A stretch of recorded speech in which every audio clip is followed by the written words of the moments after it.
सच्चे दरबार की जय। पुलक बाटिका भागवन सुख सुभिंग विहार, मानी सुमन सनेह जल सींचत लोचन चार। कथा में जो रोमांच होता है वही वाटिका बाग वन है, और जो सुख होता है वही सुंदर पक्षियों का विहार है। निर्मल मन ही माली है, और प्रेम रूपी जल से सुंदर नेत्रों द्वारा उनको सींचता है। यदि कथा सुननी हो और भावमय होकर के सुननी हो तो कथा को एक वाटिका के रूप में दर्शाया है। यहाँ पे बाग जो होता है ना, बगीचा, उसमें मोर हो, कोयल हो, चिड़िया हो, पक्षी हो, उनकी चहचहाहट बड़ी सुंदर लगती है। और किनारे से नालियों में पानी बह रहा हो सुंदर स्वच्छ। यदि हम बागों में जाएं और स्वच्छ पानी हो किसी नहर का, बम्बे का, ट्यूबवेल का, तो आपने देखा होगा प्यास लगने पर उस नाली में से भी पानी पीने में कोई संकोच नहीं करता, और एक अलग आनंद आता है उसमें। पिया किसी ने नाली में से पानी, है ना, बाकियों ने नहीं। बाकी तो सोच के बच्चे नाली में से पानी पिएंगे नहीं, जो बच्चे हैं वो तो कहेंगे नाली में से हम पानी पिएंगे, क्योंकि जो हमने नाली यहाँ देखी और सुनी है तो हम सोच भी नहीं सकते ना, वो हकीकत है।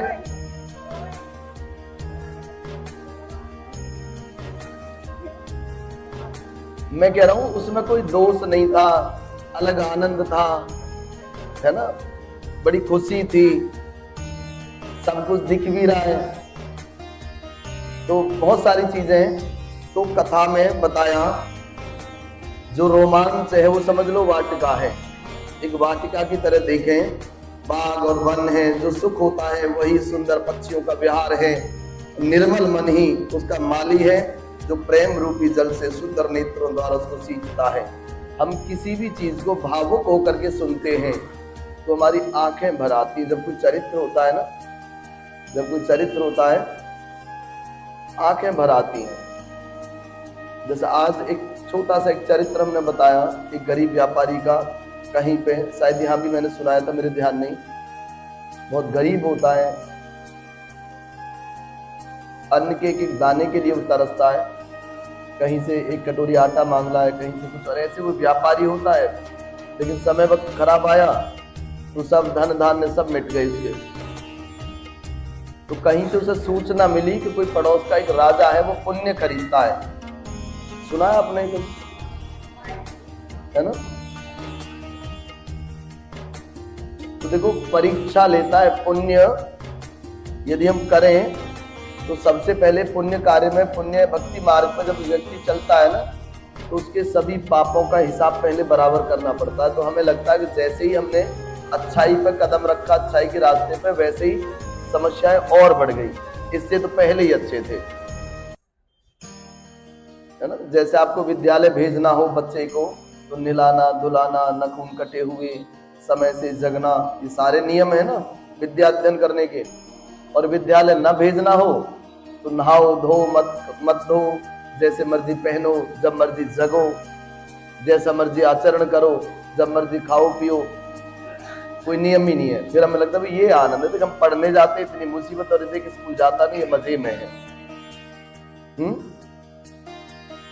जेगा वही चरित समारे, तेहि एहि ताल चतुर रखबारे, सदा सुनहि सादर नर नारी, तेहि सुरभर मानस अधिकारी।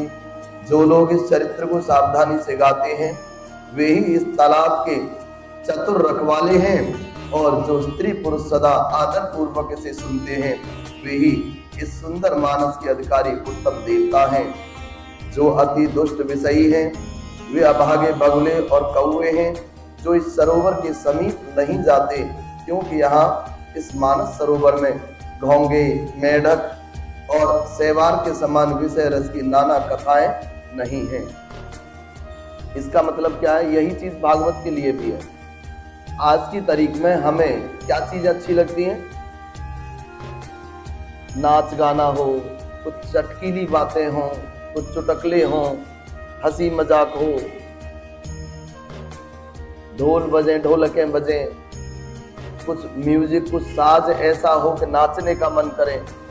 तो यहाँ पे बताया कि ये जो सरोवर है, जो रामचरित मानस रूपी जो सरोवर है, तो ये किस प्रकार से है? अति खल जे विषयी बग कागा, एहि सर निकट न चाहि अभागा। जो अति दुष्ट और विषयी हैं। कैसे? जैसे बगुले और कौवे जैसे। तो कौवे कहाँ ज्यादा आते हैं, बगुले कहाँ ज्यादा होते हैं?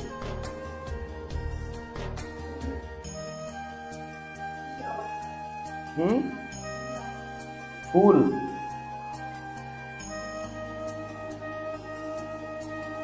बगुले कुल मिलाकर के जहां पर जल में मछलियां हों, घोंगे हों, जलीय जीव हों, वहां बगुले पाए जाएंगे। ठीक है। और कौवे जहाँ झूठा फूटा भोजन होता हो, फेंका हुआ, कूढ़ी वगैरह कहीं पड़ी हो, पत्ता जिसे बोले हम अपनी भाषा में, वो पड़ा हो, वहाँ चील, बगुले, कौवे इत्यादि वहाँ। तो यहाँ बताया।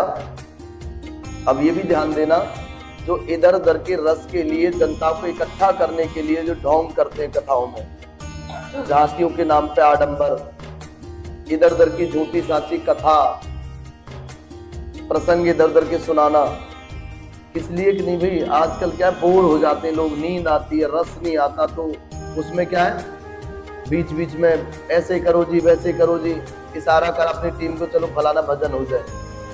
और फिर जो जनता बैठी उससे कभी दोनों हाथें खड़े करके सेवा करो जी, दोनों हाथों की सेवा, तालियों की सेवा करते ना ऐसे।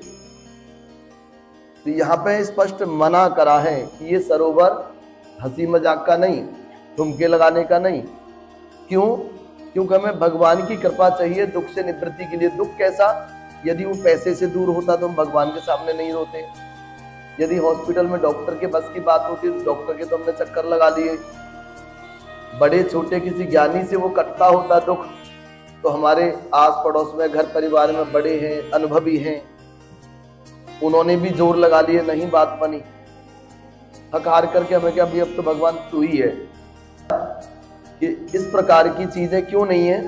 क्योंकि यहाँ इस मानस सरोवर में ढोंगे, मेढक और सेवार के समान विषय रस की नाना कथाएं नहीं हैं। विषय रस इत्यादि की नाना कथाएं इसमें नहीं है। इसमें जो है वो सत्य है, इसमें जो है वो सत्य है। लेकिन हमें आदत पड़ गई। देखो कभी भी ध्यान देना, जब शांत होकर कथा सुनो और कथा सुना दे कोई, घर जाए तो कोई चर्चा नहीं करता, और आप किसी कथा में जाओ, वहां बहुत सारा नाचना गाना हुआ हो, तो सब अरे भाई आज तो आनंद आ गया, है ना, स्वतः अपने मन से आज तो आनंद आ गया, जबकि वो आनंद नहीं है, छलावा था, धोखा था। यदि वो आनंद होता, घर में कोई पीड़ा और कष्ट है, तो आप अपने टेलीविजन पे भजन चला दो, है ना, खुद किसी भजन या कीर्तन वाली मंडली को बुला लो, भैया हमारे आज कीर्तन कर दे, आज हमारे घर में फलाना एक रोगी है, बड़ा परेशान है, तो उसे आनंद आ जाना चाहिए। ठीक, लेकिन वो कहेगा भैया इसे बंद कर दे, मैं तो, मेरी तो जान जा रही है और तुझे टीवी की और नाटक की पड़ी। यही होता है, ये हकीकत है। नहीं, कुछ भी अच्छा नहीं लगता उसे। किसी के नचाए नहीं नाचना चाहिए, खास करके माताओं बहनों को ध्यान रखना चाहिए, किसी के नचाए नहीं नाचना चाहिए।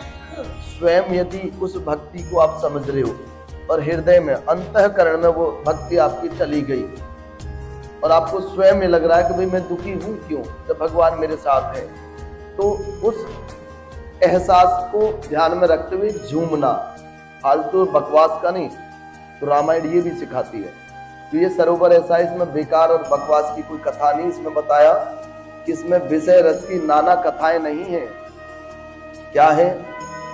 इसी कारण तेहि कारण आवत ही हारे, कामी कात बलात् विचारे, आवत ही सर अति कठिनाई, राम कृपा बिनु आई न जाई। इसी कारण बेचारे कौवे और बगले रूपी विषयी लोग यहाँ आते हुए हृदय में हार मान जाते, वो आ ही नहीं पाते। तो उन्हें तो आदत है ना चकाचौंध की, चमक धमक की। आप देखो, आप सभी माताएं बहनें थोड़ा ध्यान देना, किसी भी कथा में जाना आप, मैं भी यहाँ रख सकता था ढोलक वाला, है ना, कैसियो वाला, पैड वाला। भजन मुझे नहीं आते तो मैं गाने वाले रख सकता था, वही 100, 200, 500, 1000 रुपये लेगा ज़्यादा से ज़्यादा। गलत तो नहीं कह रहा मैं, लेकिन आप ध्यान देना थोड़ा सा भी। तो यहाँ पे ये मेरी अपनी बनाए तो ग्रंथ नहीं है, रामचरितमानस है, इसमें साफ साफ लिख रहा है कि इस प्रकार के बगले और कौवों को, उन्हें बगले और कौवे बताया है जो इस तरह की गंदी और ओछी हरकत वाले हैं, तो उनके लिए इसमें स्थान ही नहीं है। और वो कहते हैं अरे नहीं पंडित जी बकवास करो, उसमें आनंद ही नहीं आ रहे, बोर और हो गए हम तो, न कोई म्यूजिक, न कोई ढोलक, न कोई गाना, न कोई नाचना। हमने कोशिश करी भजन गाने की, अब जैसे आए टूटे फूटे गाए भी, है ना। अब लेकिन वो भजन का मेरा उद्देश्य ये नहीं था कि हम नाचे गाए, भजन का उद्देश्य था वो शब्द क्या है, उनका मतलब अर्थ क्या है, उससे हम अपने जीवन को अच्छा कैसे बना सकते हैं। हम जो अन्य कहीं भजन सुनते उनका मतलब ही नहीं पता, तो जोर जोर से सुर मिलाया और बात खत्म। और श्री राम जी की कृपा बिना यहां नहीं आया जाता, और घोर कुसंग ही भयानक बुरा रास्ता है, कुसंगियों के वचन ही बाघ, सिंह और सांप है। ये भी समझना, जो संगत होती है ना गलत और गंदी, ये पूरा घर का नाश ले देती है। किसी का एक बालक बिगड़ जाए तो पूरे कुल को बदनाम कर देता, कलंकित कर देता है, चाहे वो बेटा हो चाहे वो बेटी हो। पूरे कुल पीढ़ियों तक लोग कोसते हैं, फलाने का पोता, अरे उसके तो परदादा का बड़ा नाम था और देख आज औलाद क्या कर रही है, औलाद ने क्या किया, जीते जी मर गए होंगे बेचारे के माँ बाप, इसने ऐसा, है ना, घोर कलयुग आ गया वगैरह वगैरह। क्यों है? जो चीज हमें शांत होकर के ग्रहण करनी चाहिए, समझनी चाहिए और अपने जीवन में उतारनी चाहिए, वो हम उस शोर शराबे में खत्म कर देते हैं उसे। और बन बहु विषम मोह मद माना, नदी कुतर्क भयंकर नाना। मोह मद और मान ही बहुत से बीहड़ बन हैं, जो नाना प्रकार के कुतर्क ही भयानक नदियां हैं। जो मोह हुआ, मद मतलब अहंकार, और मान झूठ मूठ का मान। देखो इस संसार से सभी को तो विदा लेनी है एक न एक दिन, चाहे कोई कितनी भी ऊंचाइयों पर चला जाए, कितना भी ताकत वाला हो, कितना भी धनवान हो, कितना भी नामी हो, जाना तो निश्चित है। भगवान की कृपा से, हमारी मेहनत से हमने कुछ प्राप्त करा, लेकिन उसका अहंकार नहीं करना चाहिए। अहंकार कलह का कारण बनता है, और कलह वो हमारे अपने घर में आग लगा देती है। सब कुछ होते सोते हमें खून के आंसू रुला देती है। बहुत सौ के मुंह से मैंने सुना है और आप सबको पता होगा, नहीं पंडित जी देखो किसी चीज की कमी नहीं है, मालिक की दिया सब कुछ है। थोड़े बच्चे ऐसे कर रहे हैं, संकोच करते हुए बोलते हैं इन बातों को, थोड़ा ऐसे ऐसे करके रोग हो गया फलाने बालक को। ये क्या है, कहां से प्रवेश करते हैं? इनका कारण यही है, जे श्रद्धा संबल रहित नहीं संतन कर साथ, तिन कहु मानस अगमयति जिनहि न प्रिय रघुनाथ। जिनके पास श्रद्धा रूपी राह खर्च नहीं है और संतों का साथ नहीं है, जिनको श्री रघुनाथ जी प्रिय नहीं है, उनके लिए यह मानस अत्यंत अगम है। अर्थात श्रद्धा, सत्संग, भगवत प्रेम के बिना कोई इसको नहीं पा सकता। प्रेम का अर्थ कल बताया था हमने, तो भगवान के प्रति प्रेम होना बड़ा अनिवार्य है, और जहाँ प्रेम है, श्रद्धा है, भाव है, वह अपने आप आनंद आता है। हम किसी से बात करने लग जाएं, तो आपने भी देखा होगा, बात बात में कोई ऐसा विषय छिड़ जाए जो दोनों उसमें खो जाए, तो 10, 5, 15, 20 मिनट, आधा घंटा यूं ही निकल जाता है। उसमें हम कोई नाचते गाते तो नहीं, कोई शोर शराबा तो नहीं करते, बस उसमें हमारा हृदय लग गया, हम रम गए बस, तो अपने आप आनंद आ गया। और यदि कोई मनुष्य कष्ट उठाकर वहां तक पहुंच भी जाए तो वहां जाते ही उसे नदी रूपी, इसमें एक शब्द है जूड़ी, जूड़ी शब्द सुना है आपने, उसे जूड़ी आ जाती है। एक क्षेत्रीय भाषा का शब्द है, अवधि में जूड़ी कहते हैं तेज बुखार को। सुना किसी ने? या तो जूड़ी आ गई। अब नहीं सुना, आप पलवल पार करोगे ना, ब्रज क्षेत्र में जाओगे आप, तो बुखार थोड़ा लंबा हो और बहुत जबरदस्त तरीके से आए तो अवधि भाषा में, अवधि भाषा में रामायण, तो उस बुखार को जूड़ी बोलते हैं। या है तो जूड़ी आ गई, बहुत जोर से। हाँ भैया समझ गए। हाँ, और हृदय में मूर्खता रूपी बड़ा कड़ा जाड़ा लगने लगता है, जूड़ी में जाड़ा लगता है ना, जिससे वहां जाकर भी वह अभागा स्नान नहीं कर पाता और उससे उस सरोवर में स्नान और उसका जलपान तो किया नहीं जाता। वह अभिमान सहित लौट आता है। फिर यदि कोई उससे वहां का हाल पूछने जाता है तो वह अपने अभाग्य की बात न कह करके सरोवर की निंदा करके उसे समझाता है कि यार मैं गया तो था, वहां सब बेकार, आनंद ही नहीं आया, 2 घंटे ऐसे खराब कर दिए, बैठे बैठे ऐसा लग रहा है जैसे शोक मना रहा हो पंडित जी। वो भजन नहीं, कोई कीर्तन नहीं, कोई आनंद नहीं, कोई नाचना नहीं, गाना नहीं, तो लोग भी बड़े बावले हो, जबरदस्ती बैठे हो धरना देखे, हमें तो कुछ अच्छा लगा नहीं, है ना।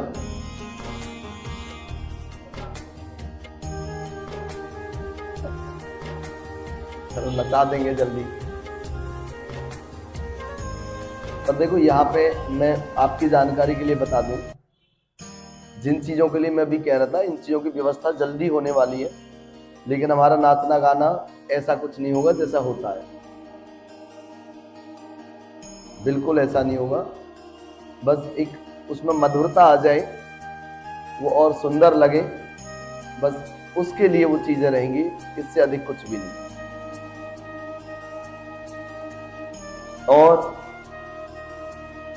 ये सारे विघ्न उसको नहीं व्यापते, बाधा नहीं देते, जिसे भगवान श्री रामचंद्र जी सुंदर कृपा की दृष्टि से देखते हैं। जिनके मन में भगवान श्री रामचंद्र जी के चरणों में सुंदर प्रेम है, वे इस सरोवर को कभी नहीं छोड़ते। और हे भाई, जो इस सरोवर में स्नान करना चाहे वो मन लगा करके सत्संग करे। इस सरोवर में यदि स्नान करना है तो उसे क्या करना चाहिए? सत्संग। सत्संग मतलब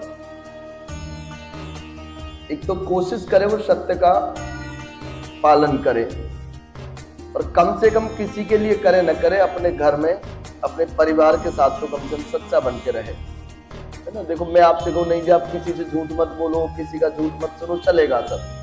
हम घर से बाहर क्या है, वहां कोई सवाल जवाब मैं नहीं कर रहा आपसे, झूठ बोलो चलेगा। क्यों? मैं बताता हूँ क्यों। मैं बताता हूँ आपको, मैं बताता हूँ। बाहर कोई कितना भी झूठ बोले, लेकिन समझना इस चीज, घर में यदि हम सच बोलते हैं, हम अपने घर में आपकी बेटा, बहू, पोते, पोती यदि आपसे सच बोलते हैं हर तरीके का, भाई एक माँ ने, एक दादी ने अपने बच्चों को, बेटा आज क्या हुआ पूरे दिन भर में, ठीक है, बाहर उसने झूठ बोला, सच बोला, गलत करा, बुरा करा, अच्छा करा, कुछ भी करा, लेकिन एक माँ ने, एक दादी ने पूछा अपने बच्चे से, बेटा आज पूरे दिन क्या हुआ, आज 6 घंटे स्कूल में रहे थे, क्या क्या हुआ स्कूल में, मुझे आप बताओ, किस किस दोस्त से मिले, क्या बातें हुई, पढ़ाई में क्या क्या पढ़ाया, यदि आप घूमने भी गए थे तो वहाँ क्या देखा, क्या नहीं देखा, उसने सब कुछ सच सच बता दिया। तो एक माँ या दादी होने के नाते आप उसमें से छांटोगे ना कि बेटा ये गलत था और ये सही, साधारण सी बात है। और जो गलत है उसके लिए एक माँ होने के नाते, दादी होने के नाते आप बता, बेटा देखिए ये गलत है, कल को आप नुकसान उठाओ, इसे मत करना, इसे मत करना। और कल फिर बालक से फिर आप पूछ रहे हो, या 2 दिन बाद फिर पूछ रहे हो, तो फिर बालक भी सोचेगा ना, भाई मैं दादी से तो झूठ नहीं बोल सकता, तो मैं ऐसा काम करूं ही क्यों जो मुझे चोरी करनी पड़े। तो बाहर का झूठ अपने आप रुक जाएगा। बाहर आप बोलो, जिग के झूठ बोलो, वो चलेगा ही नहीं यदि हम माँ बाप के सामने सच्चे हैं। तो मैं कहता हूँ बाहर सच्चे किसी के सामने रहो मत रहो कोई फर्क नहीं पड़ता, कोई पाप पुण्य लेके नहीं तोलने वाला आपको। यदि माता पिता के सामने हम सच्चे हैं और हमारी उतनी सामर्थ्य और औकात रखते हैं कि हम नजर से नजर मिला करके हम जवाब दे पाए, उस सच्चाई को स्वीकार कर पाए, तो वो हर जगह सच्चा भी रहेगा, अच्छा भी रहेगा और कामयाब भी रहेगा। किसी की औकात और हैसियत नहीं कि उस पर कोई उंगली उठा दे, वो झूठा हो ही नहीं सकता। जो अपने माता पिता की नजरों में सच्चा है वो दुनिया की किसी की नजर में वो झूठा हो ही नहीं सकता, किसी की सामर्थ्य नहीं। मैं कहता हूं भगवान भी उतर जाए ना, वो भी इसे झूठा नहीं कह सकता। ठीक है, तो ये ज्ञान कहां से मिल रहा है हमें? रामायण से। ये ज्ञान रामायण से मिल रहा है। और ऐसे मानस सरोवर को हृदय के नेत्रों से देख करके, इन नेत्रों से नहीं हृदय से, हृदय के नेत्रों का तात्पर्य है उसे हृदय से सुने, धारण करें, उसका अनुसरण तो करें, पालन तो करके देखो। यदि इन बातों में दम नहीं है, ये सिद्ध तभी तो करोगे कि हमने भी पालन करके देखा 7 महीने, कुछ भी नहीं, सब बकवास है, सब किताबी है, झूठा है। भाई किसी को झूठ कहने से पहले अजमा तो दो आप उसे। वो यदि कह रहा है बार बार कि आपका कुछ नहीं लग रहा, थोड़ा सा व्यवहार में, थोड़ा सा बोली में, थोड़ी सी सहनशीलता में बदलाव लाना है बस, थोड़ा खान पान में, दिनचर्या में, बस इतना। इसमें कुछ लग थोड़ी रहा है, पैसे थोड़ी लग रहे हैं, आपका खर्चा थोड़ी हो रहा है। आप अजमा के तो देख लो, यदि झूठ हो तो मत मानना। दूसरों से भी मना कर देना, भाई कुछ भी नहीं, तुम चक्कर में मत रहो, राम का नाम, रामायण, रामचरितमानस सब बेकार है। और उससे वह सुंदर कविता रूपी नदी बह निकली, जिससे भगवान श्री रामचंद्र जी का निर्मल यश रूपी जल भरा है। इस कविता रूपी नदी का नाम सरयू है, जो संपूर्ण सुंदर मंगलों की जड़ है। लोकमत और वेदमत इसके 2 सुंदर किनारे हैं। नदी पुनीत सुमानस नंदनी, कलिमल तृण तरु मूल निकंदनी। यह सुंदर मानस सरोवर की कन्या सरयू नदी बड़ी पवित्र है और कलयुग के छोटे बड़े पाप रूपी तिनकों को और वृक्षों को जड़ से उखाड़ फेंकने की सामर्थ्य रखती है। यदि अकारण, अज्ञानवश, अहंकारवश, घमंड के कारण हमसे कोई पाप हुआ भी है,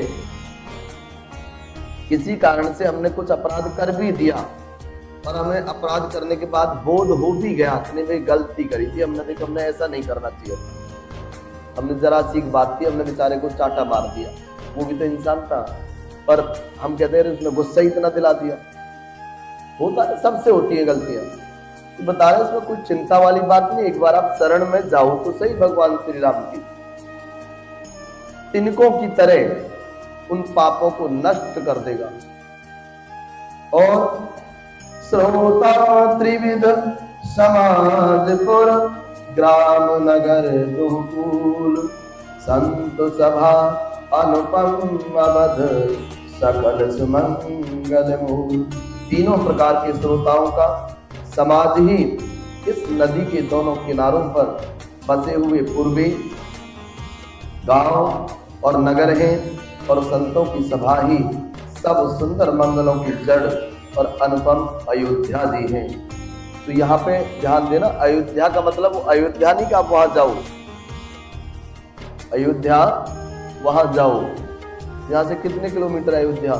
लगभग 400-500 किलोमीटर, 600 किलोमीटर, इतनी है, 500-600 किलोमीटर लगभग अयोध्या है यहाँ से। ठीक है, लगभग उतनी है।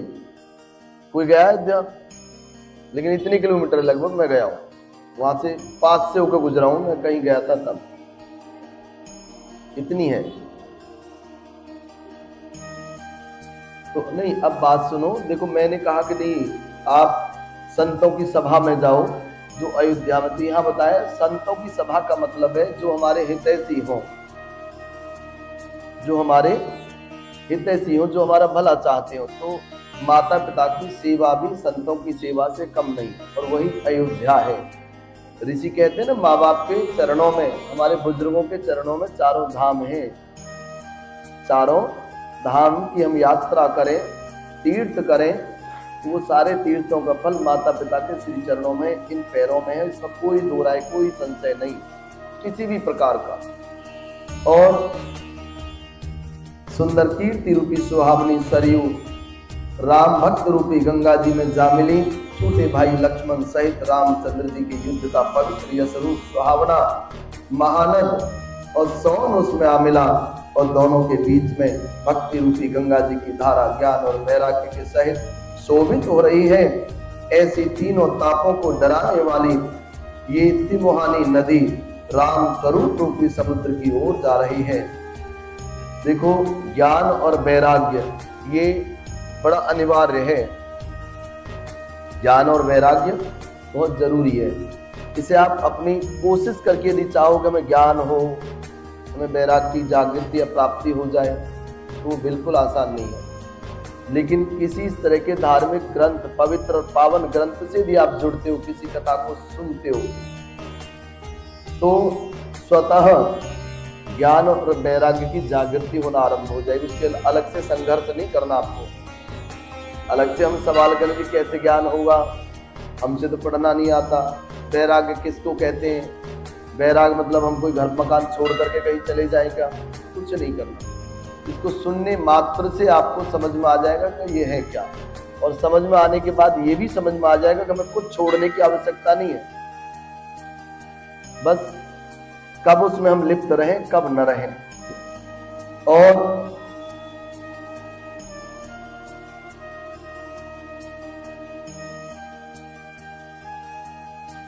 कीर्ति रूपी सरयू का मूल मानस यानी रामचरित, और यह राम भक्त रूपी गंगा जी में मिली है। इसलिए यह सुनने वाले सज्जनों के मन को पवित्र कर देगी। इसके बीच बीच में जो भिन्न भिन्न प्रकार की विचित्र कथाएं हैं, वे ही मानो नदी तट के आसपास के वन और बाग हैं। विचित्र किसको कहते हैं? एक होता चित्र, एक होता विचित्र।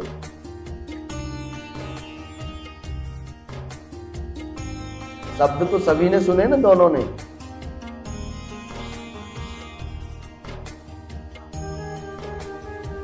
पर्यायवाची नहीं पूछा, डेफिनेशन पूछी है, परिभाषा जो समझ में ना आए। जैसे हम कहते हैं विचित्र सा इंसान मिला, वो समझ में नहीं आया। कुछ अलग सी चीज को समझने के लिए हम क्या करते हैं? हम ध्यान लगाते हैं, आंख फाड़ के देखते हैं, यार मुझे जो लग रहा वही है, कोई और है। घूर के देखते हैं, है ना। और फिर भी समझ से परे चला जाए तो कहते भाई तो विचित्र है, अपनी समझ से तो बाहर है। और एक विचित्रता रोमांच पैदा करने वाली चीज है, ठीक है। और श्री पार्वती जी और शिव जी के विवाह के बराती इस नदी में बहुत प्रकार के असंख्य जलचर जीव हैं। श्री रघुनाथ जी के जन्म की आनंद बधाइयां ही इस नदी के भंवर और तरंगों की मनोहरता है।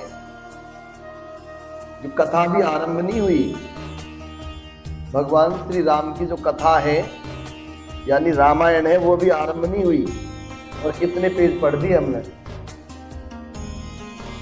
शायद उम्मीद करते हैं कल से आरंभ हो जाए।